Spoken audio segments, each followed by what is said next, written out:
Tere tulemast kuulama Euronics taskuhäälingut. Tänases saates on Meelis Väljamäe ja Indrek Sillaste ja me räägime sellest, millest me tavaliselt jaanuari algus ikka räägime. See on maailma suurimas tehnikasündmus ehk siis tehnikamessist CES 2023, mis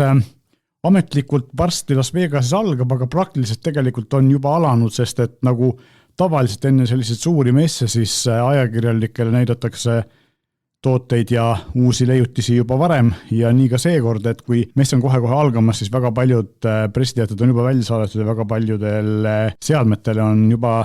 ajakirjanikud oma näpud külge saanud ja vaatamegi üle võib-olla sellised asjad, mis on siis siiamaani näha olnud ja võib-olla järgmine nädal räägime sellest, mis vahepeal toimus, ehk siis nendest asjadest, mis on nagu esimesest lainest välja jäänud või mis lihtsalt kahe silma vahel on jäänud, sest et kindlasti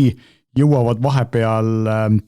välja tulla igasugused ülevaated, arvamused ja sellised pikemad analüüsid, eks ole, ja nendest me saame järgmine rääkida. Selle aasta CES-i esimestel päevade kaks suurt võtmesõna on tegelikult üllatuslikult juhtmevaba, üldse siis juhtmevaba laadimine, eks ole.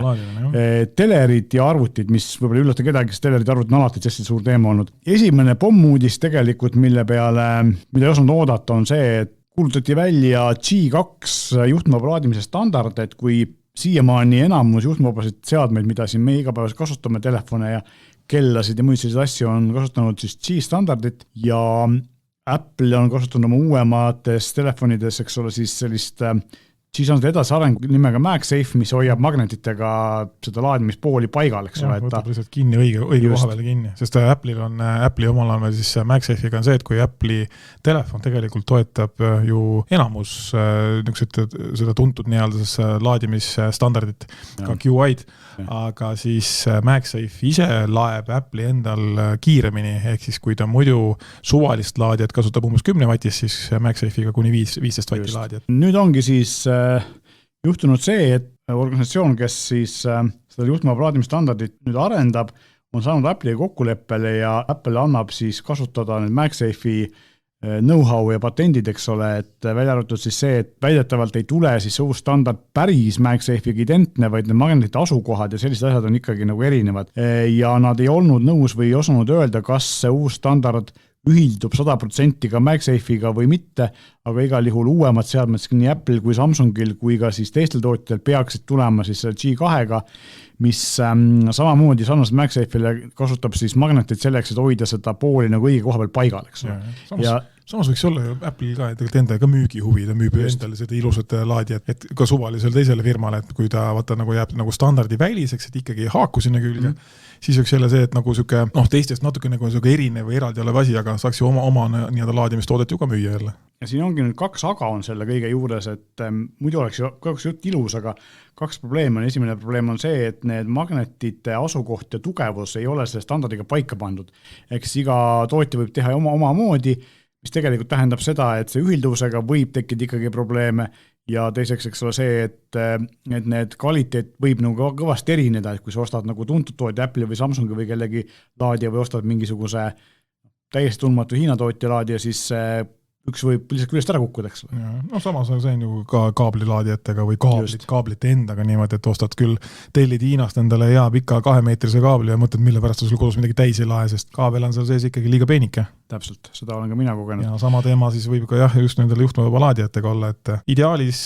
ikkagi vaatad tehnilisi parameetrid seal peal, et kui me nii kaugele jõuame, et see nii-öelda juba vabamüüki tuleb. Ja tegelikult ega ju me praegugi teeme seda, et ikkagi me ostame, kui me ei osta siis selle telefonitootja originaallaadija, siis me ostame vähemalt sellise firma või juhtme, mis on tuntud juba, eks ole, sa tead, või Ankri või SPS-i või mingi sellise, mis on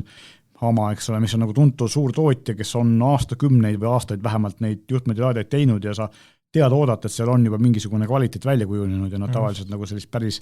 kehva asja ei tee, eks ole. Loomulikult siis samamoodi 15 vatti on see maksimaalne laadimiskiirus nagu seni, et see ei ole kiiremaks läinud. Teine asi, mis on veel nagu selline potentsiaalselt probleemne, on see, et siis neid asju hakatakse sertifitseerima, mis tähendab seda, et iga tootja võib tegelikult teha mingisuguse ikkagi oma ühilduvusasja ja selle eest raha küsida, mis võib jällegi sellisel ühilduvusel natukene võib-olla päitsesi pähe panna, eks ole. Aga samas, nagu sa ütlesid, kõigi huvi võiks olla ju see, et see ühilduvus oleks nagu universaalsem, samamoodi nagu uus Matter standard on, kus nutikoduseadme tootjad said kõik aru, et see vist tekitab inimestes rohkem segadust kui kasu see, et igaüks on oma nagu suletud. No, eks laadijate sein ongi selline, et kui isegi poes vaatad seda laadijate seina, seal on need juhtme vabulaadijad on sul 5, 7, 10 erinevat ja siis on see, et nüüd mine manööverda nende vahel, et leida see enda telefoni või enda tahvli või kes mida nüüd sellega laadi tahab, et selle jaoks see õige, et lihtne oleks, et lähed poodi ja ütled juhtmevaba laadija, küsid ainult, et kas sa tahad valget värvi või musta värvi, halli värvi, kõik sobivad väga hea võtad. Pikali või püsti. Jah, just pikali või püsti, nurga alla või lapiti või tagurpidi täpselt, et need ära ja võtad ja lähed, olengi rohkem ei nuputa, mitte seda, et lähed koju ja mõtled, ikkagi ei sobi minu telefonile, sellel on üks asi ühes kohas ja teine on teises kohas ja see magnet siia ei sobi. Need on nagu sellised, mis nii-öelda frustreerivad natukene. Teine huvitav asi, mis G2 standardiga on see, et nad lubavad, et nad siis hakkavad tegema ka mitte lameda pinnaga laadimispoole, ehk siis see uus standard võimaldab ka seda, mis tähendab seda, et me just rääkisime siin, et India tahab teha kelladele oma uue laadimisstandard, et siin võib seda arengut ka näha, et kui kellade osadel on ju põhi on kumer, eks ole, siis tegelikult kui kumera põhjaga asjad laevad selle peal paremini, praegu on vaata samamoodi, kui Samsungi kellad on kumera põhjaga, siis neil on ka tegelikult see laadimise alus on natukene kumer, eks ole, et oleks see pool oleks ilusti küljes seal, et kui nad suudavad ka selle nagu standardiks teha ja turule viia, siis tegelikult võib-olla Garmin ja teised nagu võtta selle juhtmevaba kellelaadimisstandardiga üle, kui see on piisavalt efektiivne ja piisavalt lihtne toota, kui standard on paigas, eks nad peab ise midagi väga arendama. Et võib-olla me saame ka siin näha sellist ühtlustumist ja vähem erinevaid juhtmeid kelladel, et oleks tore. Vähemalt välja on kuulutatud ja nüüd on ainult oodata, et kõik siis lõpuks saaksid enam-vähem ühtse ree peale, nii et saaks ühtemoodi seda asja kasutama ja tootma hakata. Kuidas need asjad tavaliselt käivad, siis ma pakuks selline pool aastat kuni aasta läheb aega sellega, et me esimesi seadmeid näeksime. Ja teine üsna huvitav selline juhtmevaba laadimise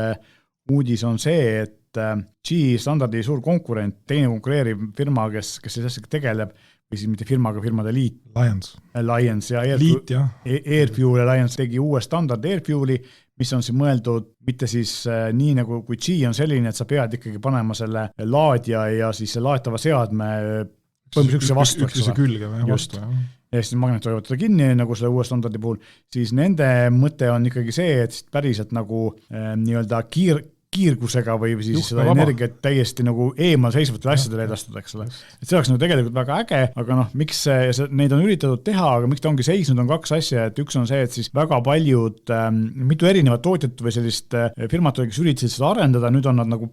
leivalt ühte kappi pannud ja teinud sellise ühise asja, võib-olla hakkab seal siis asi arenema ja teine asi ongi see, et seal on vaja nagu väga palju testimist, et see ei oleks nagu inimestele loomadele ohtlik just, ja et seal kuna need ikkagi elekter üle õhu liigub, siis see on selline potentsiaalselt ohtlik teema. Raadiosagedus sõltub, mis sagedusel seda saadetakse ja 2,4 GHz nagu need karditi kogu aeg nagu mikronahi. Läks päris huvitav, sest seda on ju päris keeruline tegelikult testida, sest selliseid asju, kas ja kuidas ta tervisele võiks mõjuda,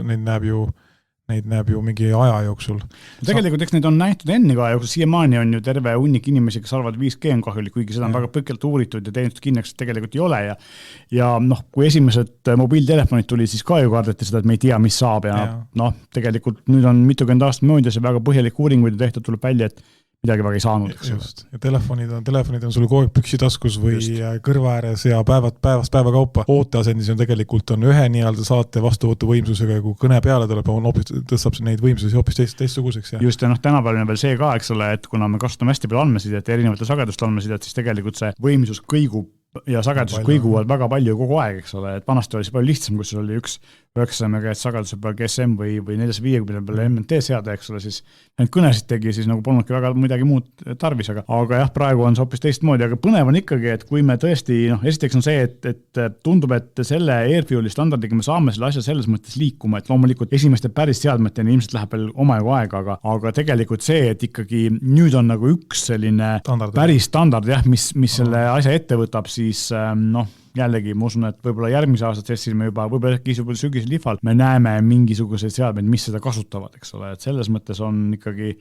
areng väga arvestatav ja kaks sellist väga huvitavat ja positiivset uudist, tükk aega pole selles juhtmete laadimise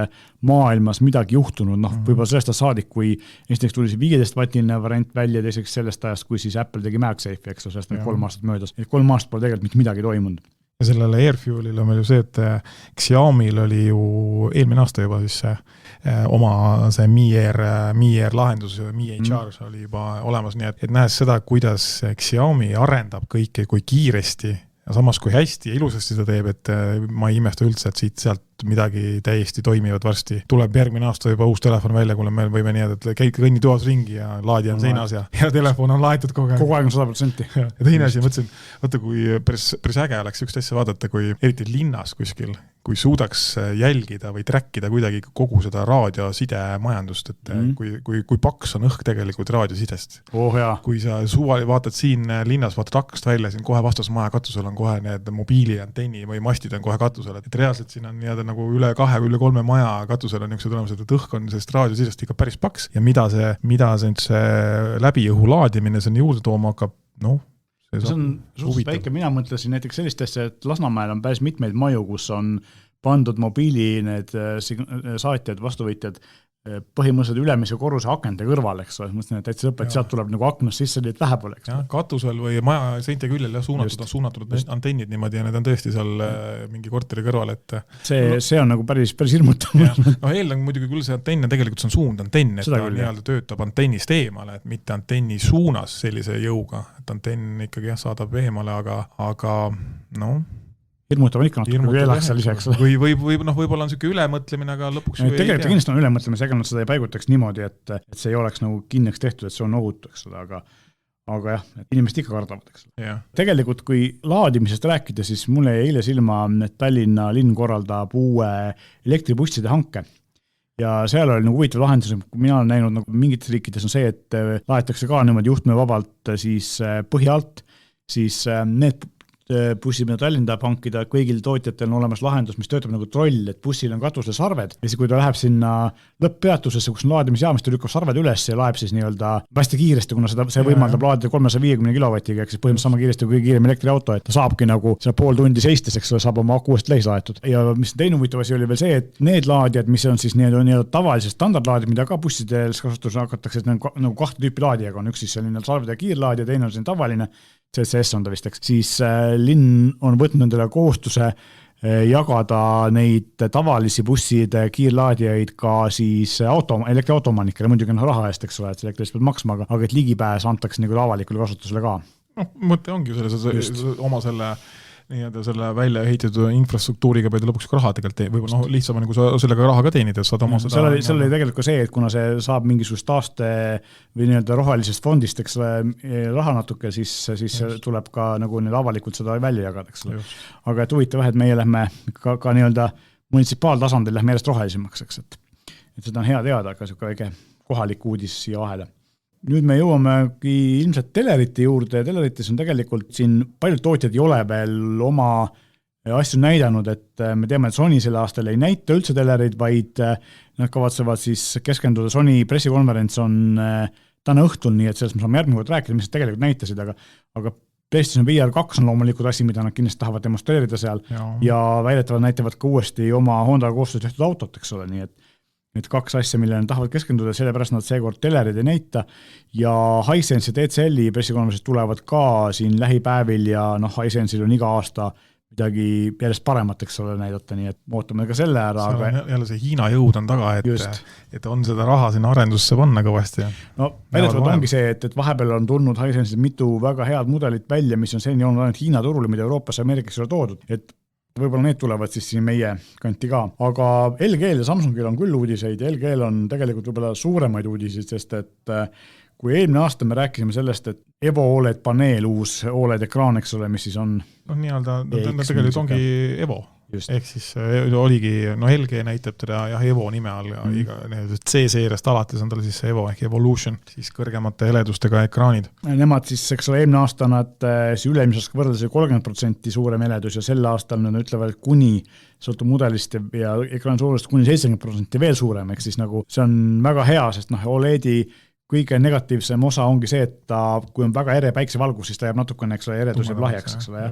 aga nüüd, kus ta 70% eredam on, siis ma arvan, et sellest peaks küll vist enam-vähem igaks asjaks piisama. Kuigi ma arvan isegi seda, et ma ise kasutan OLED-ekraani juba 2 aastat varasemat versiooni, millel tegelikult on ka siuke, et ma tean, et mul on keeratud pildinäitajad väiksemaks ja madalamaks, ehk siis heledus on kõige madalamaks, et isegi sellel oli heledus minu jaoks piisavalt hea,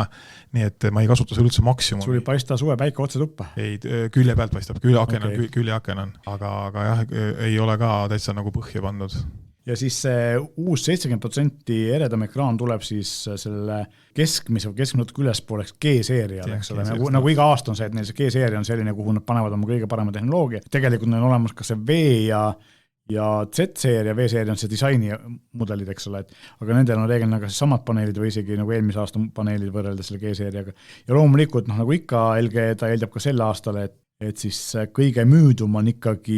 C-seeria, siis on kõige lihtsam,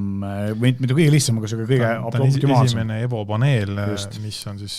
siukse sisu ja siis nii-öelda selle AI ja protsessori poole pealt ja ekraani enda poole pealt on siis tema võib-olla kõige parem hinna ja kvaliteedi suhtega. G-seeria sealt tuleb siis heledam G on siis tavaliselt see mudel, mis on tal, ma ei tea, kas ta kasutab seda G selles nii-öelda gapless või lihtsalt on tähega kombinatsioon, aga G-seeria on mõeldud selleks, et ta on nii-öelda nagu vahetult vastu seina olev telekas, tavaliselt seal jalga kaasas pole ja ta ongi oma sükse spetsiifilise või spetsiaalse seinakinnitusega, mis on komplektis kaasas, millega saad panna ta täiesti vastu seina ära, nii et seal mitte mingit vahet sisse ei jää. Juhtmete jaoks on spetsiaalsed sooned taga sees, mis tulevad siis taha keskele või tagant lähevad välja. G-seeriale siis jala peab siis, kui soovi korral eraldi ostma, aga siis võib-olla ei olegi nagu point, võtadki juba C-seeria, et G-seeria on selleks, et on seina peal süke 2 sentimeetrit äkki vist on kogu paksus, et disainimudel, eks ole. Visuaalis mega ilus versioon on tegi. Ja tegelikult ju OLED-telerid saaks teha põhimõtteliselt veel kõvasti õhemaks, aga see ongi see, et see elektroonika osa ikkagi võtab natuke ruumi. No tema Z ju tegelikult 2 aastat varasem Z oligi tal tegelikult ju see oligi ainult ju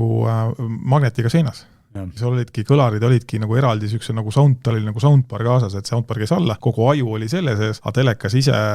põhimõtteliselt said panna sükse õhukese metallraami kahepoolse teibiga seina ja telekas võttis ennast magnetiga sinna küll kinni ja sealt vahelt tuli välja see õhuke lintkaabel, nii et tegelikult oli üliefektne telekas. Nüüd kui me saaksime selle juhtmevaba laadimise, juhtmevaba energia edastuse nii kaugele, et me ei peaks ka voolujuhed panema seda külge, eks ole, siis, sest tegelikult me saaks sama asja teha põhimõtteliselt, kui see töötaks, et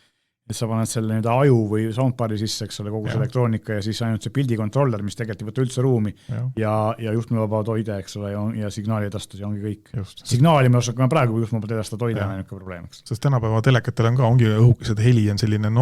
võib-olla siuke kehvema poolsem tavaliselt ja väga paljud ostavadki endale ju soundbari eraldi juurde. Mõte ongi nagu 2-1 asi ja telekas ise on siuke selline lihtsalt liimitud seina peale. Väga lahe. A-seeria kaob ära, mis oli nagu kõige odavam, ega ta vist väga edukas ka olnud, B-seeria oli ikkagi see, mis kõige nagu müüdi veel palju. Jah, eks ta oligi kõige nii-öelda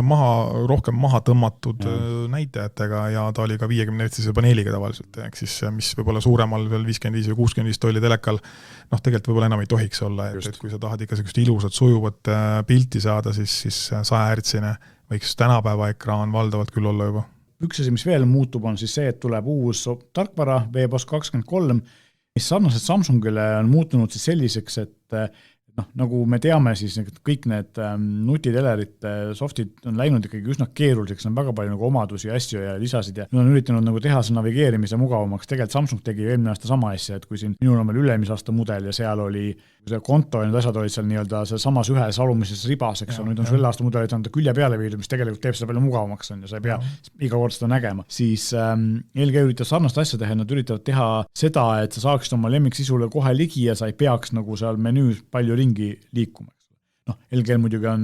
üks hea omadus, mis mulle meeldib, see on maitsasi, aga on ikkagi see kiirega pult, eks ole, see Magic Remote, mis siis kursorit ekraani peal liigutab. Algus tundub kummaline, nagu see korra ära harjus on nii mugav, et nagu väga mõnus. Teine asi, mis LG teleritel juurde tuleb, ma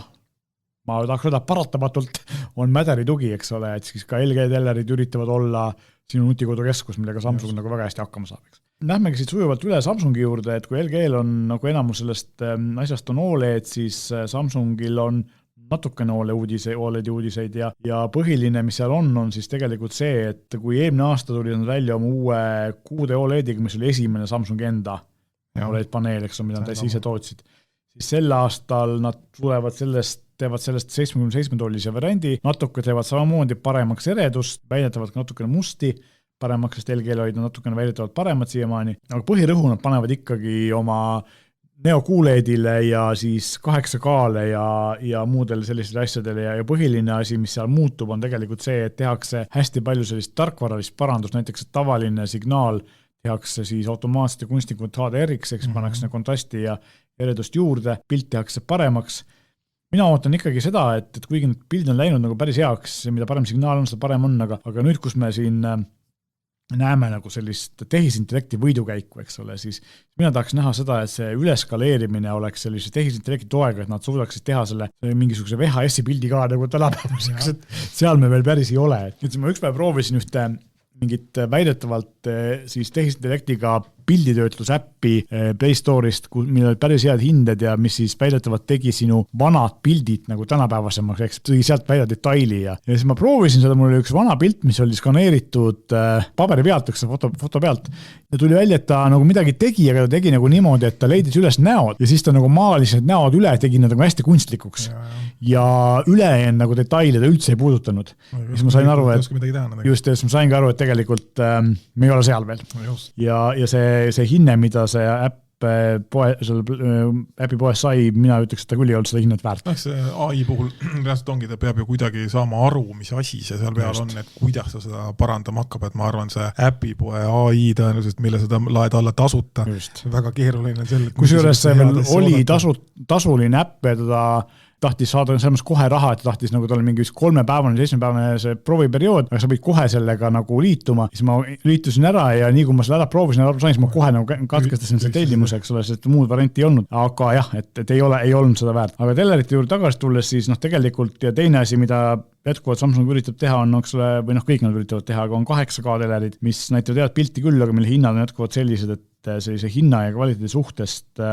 võib-olla ei ole väga vajalik, aga see 8K sisu ei ole, et kõik teevad see kunstlikult paremaks ja vaadata, kui sellel nagu ligidal oled, siis ta on väga muljetavaldav küll, eks ole. Väga ilus on, aga kui palju ta praktiliselt kodus juurde annab, see on nagu juba natuke küsitav, mängida selle peal 8K peal nagu telekas näeb päris palju vaevad, sest et see nii-öelda üleskaleerida signaal sealt 4K pealt, et kui 4K saad hästi kätte, siis tema peab ju seda veel 4 korda veel kõrgemaks arutama. Samal ei tohiks sinna tulla mingisugust läägi sisse, nii et sul nii-öelda kuskil heliviide või audio või siis pildiviide kuskile sisse jääb, eriti kui sa mängid veel näiteks. Ja siis ja mingi aeg oli uudistus käis läbi see, et Euroopa Liit tahab 8K telekad nii-öelda kas nüüd ära keelata või siis nii-öelda pausile panna sinnamaani, kui nende energiaklassiga midagi teha saadakse või osatakse, et nad lihtsalt tarbivad natuke rohkem kui... on huvitav teada, et need uued Samsungi 8K mudelid, kas nad on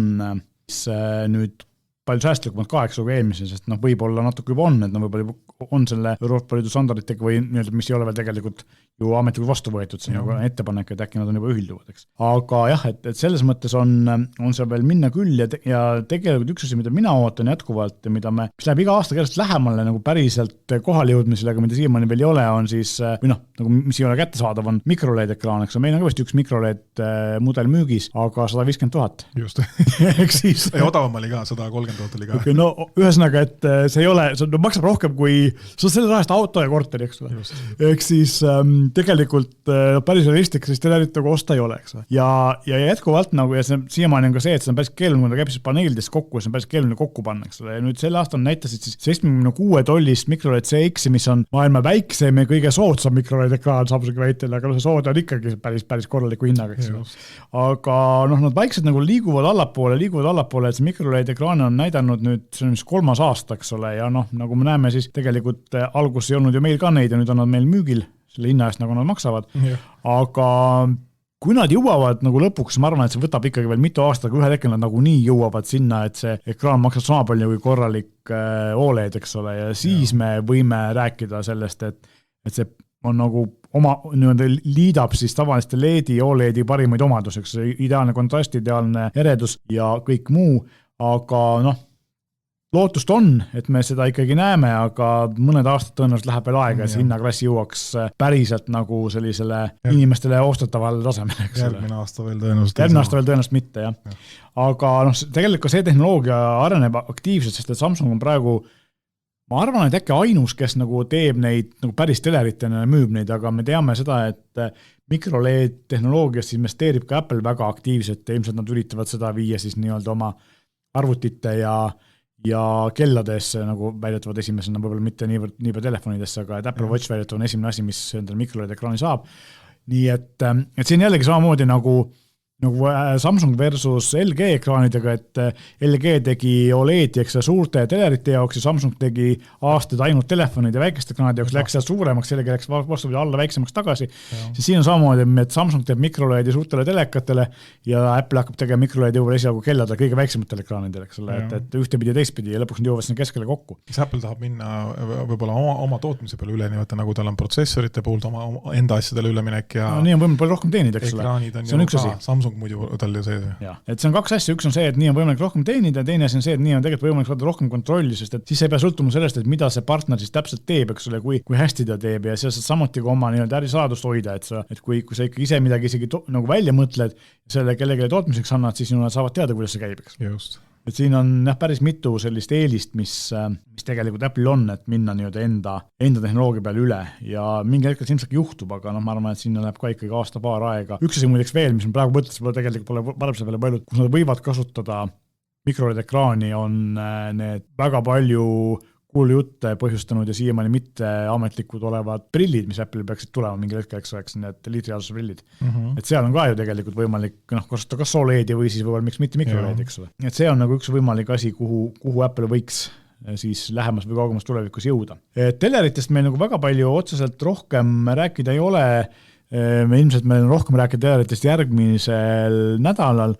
küll aga teleriga natukene haakuv on see, et Nanoleaf, kellest me oleme varem rääkinud, kui selline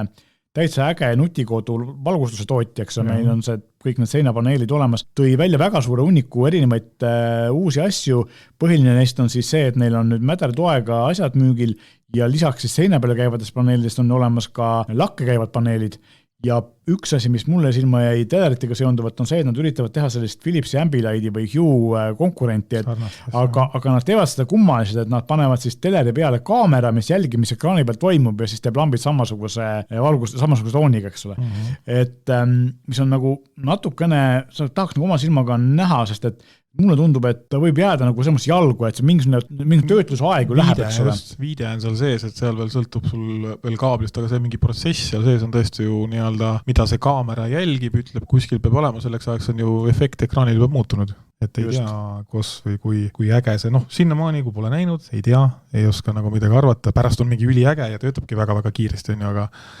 sinnamaani natuke skeptiliseks ikkagi ju jääd. Just, Philipsil on olemas sarnane asi, see Hue, mul tuleb see nimi praegu meelde, aga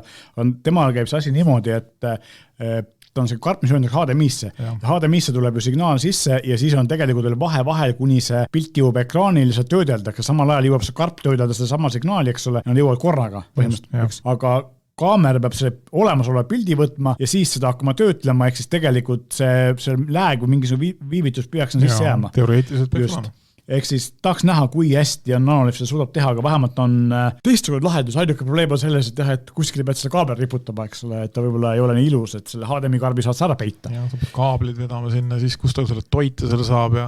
idee on võib-olla, ütleme, võib-olla idee on hea, aga ma arvan, et siin aitaks võib-olla kaasa see, kui ta tõesti oleks nagu hästi hea hinnaga. Okei, nad ütlevad siin, et see on 99, mis tähendab tegelikult seda, et kui see Philips Hue karp maksab mingi üle 200. No see on ainult karp pluss lambid maksavad sama palju juurde, et Philipsi endal see Hue või siis Ambilighti kit, mille saab panna põhimõtteliselt ükskõik mis telerile, siis sul küll need LED-i ribada siis 55, 65 ja 75 tolli, aga venitada sa küll ei saa, aga ümber teleka saad panna ka väiksemale selle ja see komplekt ise maksab ikka üle 500 euri. No see on ikka väga kallis. Soodsam on Philips telerust. 43 tolline telekas on odavam, Ambilightiga telekas on odavam. Just, aga vähemalt on nad, midagi põnevat on Nanoleaf teinud ühesõnaga, et midagi teistsugust ja midagi sellist, mida teised väga, väga turule toonud ei ole, eks ole. Ja teine asi, mis on väga nagu CES-il, lisaks teleritele väga palju iga aasta nagu uut ja põnevat toonud, kõik arvutiga seonduv, eriti sülearvutiga seonduv ja esimene asi, mis siin nagu väga suur on see, et Intel tutvustas siis oma 13. põlvkonna sülearvuti kiipe, ehk siis 13. põlvkonna lauaarvuti kiibid on juba jupp aega olemas olnud, aga nüüd on siis nad saanud selle tehnoloogiga piisavalt nii-öelda vähe voolu võtvaks, et nad sobivad ka sülearvutitele ja loomulikult seal on kõige kangem on 24 tuumaline ja 32 erinevat mudelit. Ikka võtab silmest kirjuks selle. Ja loomulikult igasugused erinevad väga võimsad mudelid ja DDR5 ja DDR4 tugi mõlemad, eks ole, PCI Express 5 loomulikult ja ka siin voolutarve, eks ole, kõige kangem HX-seeria võtab 55 vatti, mis on ikka puhtalt mängude arvuti teema, eks ole, ja see U-seeria kõige lihtsam võtab 15 vatti, mis on selline tavaline arvuti voolutarve, eks ole. Lait, selline kerge. Just. Neid arvuti, mida meie kasutame, eks ole, siin Lenovo Airglass arvutis, need tavast kasutavad seda 15 vatist varianti või siis seda keskmist varianti. Aga jah, neid on väga palju ja loomulikult kohe tuli välja terve hunnik uusi arvuti, mis hakkavad ka neid kiipe kasutama ja igasuguseid teisi samamoodi. Ja paljud uued mudelid tulevad siis võrdselt aga kõrvuti välja nii Inteli kui AMD kiipidega ja tavaliselt niimoodi Inteli omad natuke varem ja AMD omad siis väidetavad siin kuskil suvel, mis võib tähendada seda, et AMD-l on ka midagi uut tulemas, kui tootjad praegu ütlevad, et AMD tuleb, aga suvel siis midagi nad ootavad, eks ole. No, ootavad Intel RS ja teevad veel vihasema versiooni. Just. teevad veel parema. No nii see tavaliselt käib, eks või päris tihti käib. Aga jah, et arvutitega on niimoodi, et kõige suurema sellise uuendused on teinud tegelikult Acer, kellel on olnud sellised suust igavad disainid päris pikalt ja nüüd on neil nagu päris palju selliseid, just nagu selles lihtsamas Aspire ja nendes seeriatest siis ühesõnaga on hästi palju erinevaid või sellised uuendatud disainiga mudeleid, mis on läinud õhemaks, mis on läinud nagu efektsemaks, näevad nagu võib-olla asusele veits sarnasemad välja, eks ole, et nad on nagu rohkem premium või ägedamad. No eks nad saavad aru, et tegelikult inimene ostab tänapäeval ikkagi juba välimust täitsa, et ta peab ka olema selline ilus ja ka efektne. On muidugi inimesi, kes tahab lihtsalt, et mul oleks vaja arvutit, aga teine, kellel juba see arvuti on olemas ja tema tahaks lihtsalt midagi osta, siis ta tuleb vaatab, et see oleks lihtsalt hästi ägeda välimusega ka, et see on selline, miks seda tegelikult disainimist ei tohi kunagi ju kahe silma vahele jätta või nii-öelda käega selle lüüa, et ta peab olema ka ikka selline nagu tõesti selline wow-efektiga. Just, ja teine arvuti, mis on päris ka wow-efekti, kui tegelikult 2 erinevat asja on. Üks on LG Gram, mis on alati olnud väga ilusaid, ägedaid ja kitsaid õhukesi sülearvuteid, aga kahjuks Eestis ei müüda, üldse Euroopas vist eriti ei müüda. Aga ainukesed inimesed, kelle käes ma olen näinud LG arvuti on 4 töötajad, neil on, aga muidu jah, et väga palju kiidetakse. Ja tegelikult ka Samsung ju teeb siiamaani väga korralik arvuteid ja ka meie kunagi müüsime neid, aga Samsung otsustas mingil hetkel siit meie turult ära minna. Ta läks ju mingi 10 aastast tagasi vist ära.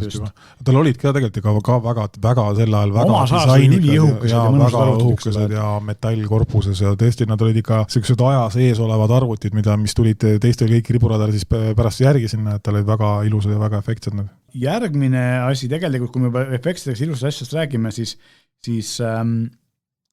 ja lähme vaikselt mängude arvutite poole, siis tegelikult Alienware, kes on nagu väga vana ja tuntud mängude arvuti tootja ja juba aastaid Delli omanduses, nemad andsid siis oma mängude arvuti seeriast välja ka uued mudelid, mis näevad eriti ägedad välja, Alienware on tegelikult kogu aeg äge välja näinud, aga sel aastal on neil nüüd, nad on nagu ikka, kitsamad, õhema raamiga, ilusa korpusega, väga efektselt näevad välja ja loomulikult sisu on nagu neil ikka selline, need samad kõige uuemad Inteli protsessorid, kõige uuemad Nvidia graafikakiibid, eks ole, kõik see sisu on fantastiline, et selles mõttes on ka Alienware seal täiesti nagu teinud nagu sellise uue disaini lahenduse, mis on väga-väga äge. Dellil on uus 6K 32-tolline monitor, mis pakub konkurentsi Apple'i Pro Display'le, tagune aeg,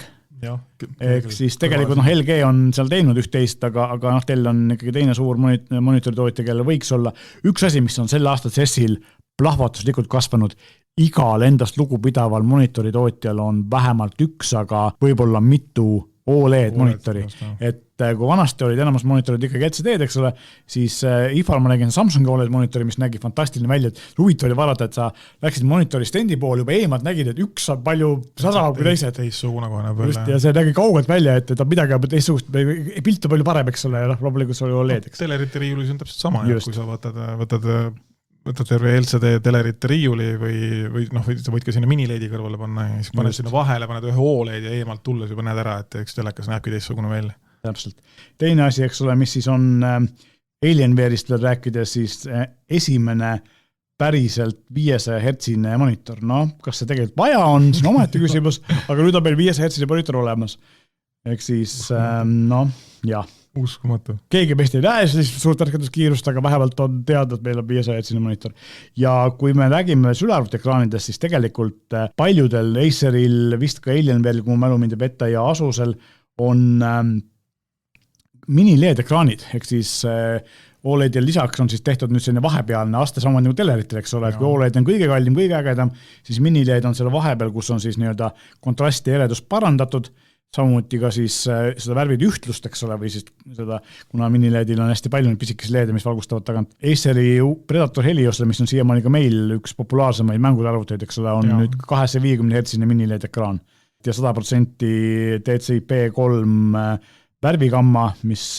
paljudel ei ütle midagi, aga kui sa tegeled fototöötusega, siis tead, mida see tähendab ja see on väga oluline, eks ole. Nii et väga õiged värvid ühesõnaga on selle asja point siis. Ongi, ma arvan, et värv oleks või kontrastsuses värv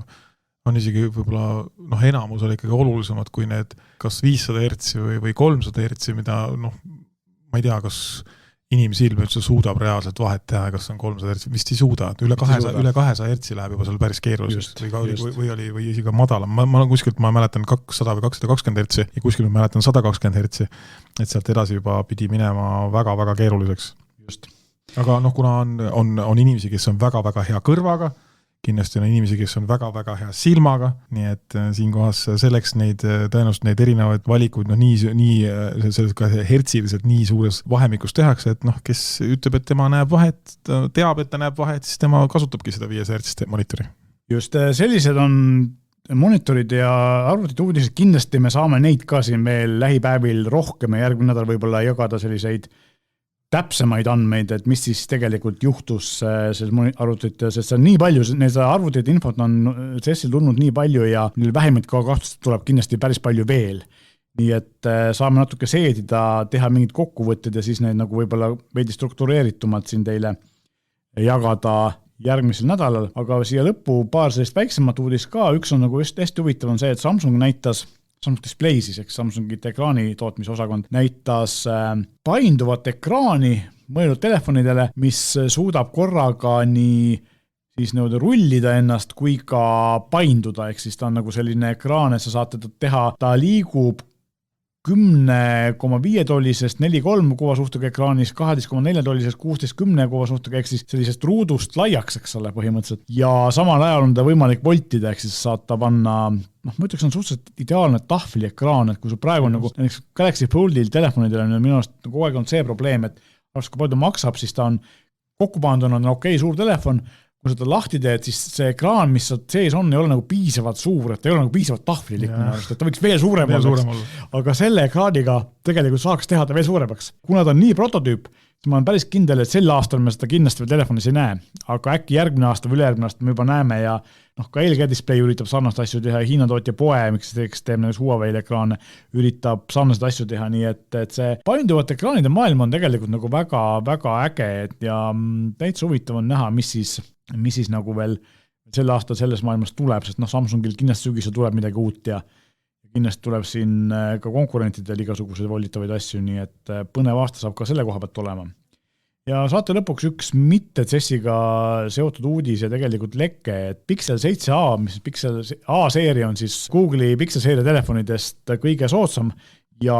alati on olnud üsna hea hinnakvaliteedi suhtega ja selle aastal on siis, me ootame, et maikuus Google'i suurel Androidi üritusel see välja kuulutatakse, eks ole, ja vaadates neid lekkeid ja neid pilte, siis mulle tundub, et mulle see meeldib, mulle tegelikult Pixel 7 seeria on üldse meeldinud, aga kui see hind on nagu piisavalt hea ja uue asjana on tal siis,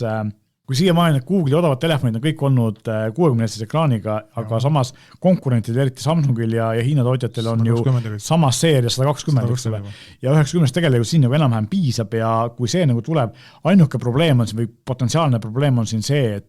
mis on hind, eks ole, sest et eelmine aasta oli see, et see Pixel 6a tuli välja äkki $450 või euroga.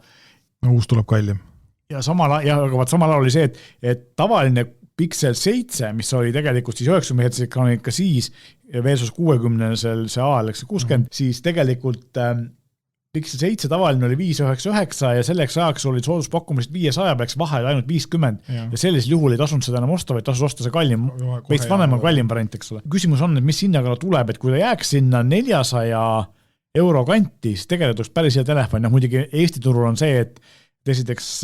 võiks ju Google hakata siis ka siin kandis oma telefone müüma ja teine asi, eks ole see, et kui nad siin kandis müüma hakkaks, siis tuleks ka operaatorite tugi ja kõik need meie jaoks tegelikult väga tähtsad asjad, mis on nüüd operaatorite ja tootjate koostöös peavad valmima nüüd tänapäeval, ehk siis 5G tugi, VoiceOver, Wi-Fi, VoiceOver LTE, need asjad, mis